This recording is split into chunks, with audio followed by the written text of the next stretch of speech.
Natural star Nani దర్శకుడు Srikanth Odela combination లో వస్తున్న most awaited movie the paradise.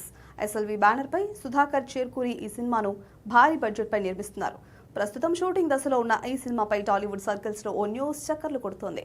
Tollywood అగ్ర నిర్మాత, distributor Dil Raju the paradise ప్రపంచవ్యాప్త థియేట్రికల్ హక్కులను సొంతం చేసుకోవడం కోసం ఏకంగా 110 కోట్ల రూపాయల భారీ ఆఫర్ ఇచ్చినట్లు సినీ వర్గాల్లో జోరుగా ప్రచారం సాగింది.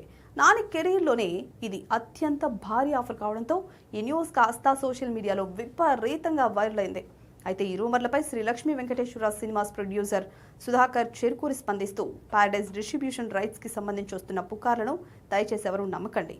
ఈ సినిమాకు సంబంధించిన ఎలాంటి నిజమైన వార్త అయినా సరే నేరుగా మా అధికారిక సోషల్ మీడియా పేజీల ద్వారా మాత్రమే వస్తుందని క్లారిటీ ఇచ్చారు. ఈ ప్రకటనతో ది పారడైజ్ బిజినెస్ డీల్ పై వస్తున్న రూమర్లకు మేకర్స్ ఎండ్ కార్డ్ వేసినట్లయింది. అనిరుద్ధ్ సంగీతం అందిస్తున్న ఈ సినిమా నుండి ఇప్పటికే విడుదలైన సాంగ్స్ కు సూపర్ రెస్పాన్స్ వచ్చింది. గతంలో దసరా వంటి భారీ బ్లాక్ బస్టర్ హిట్ ఇచ్చిన కాంబో కావడంతో ఈ చిత్రంపై అంచనాలు భారీగా ఉన్నాయి. జెట్ స్పీడ్ లో షూటింగ్ చేస్తున్న ఈ సినిమా ఈ ఏడాది సెప్టెంబర్ 24న రిలీజ్ కానుంది.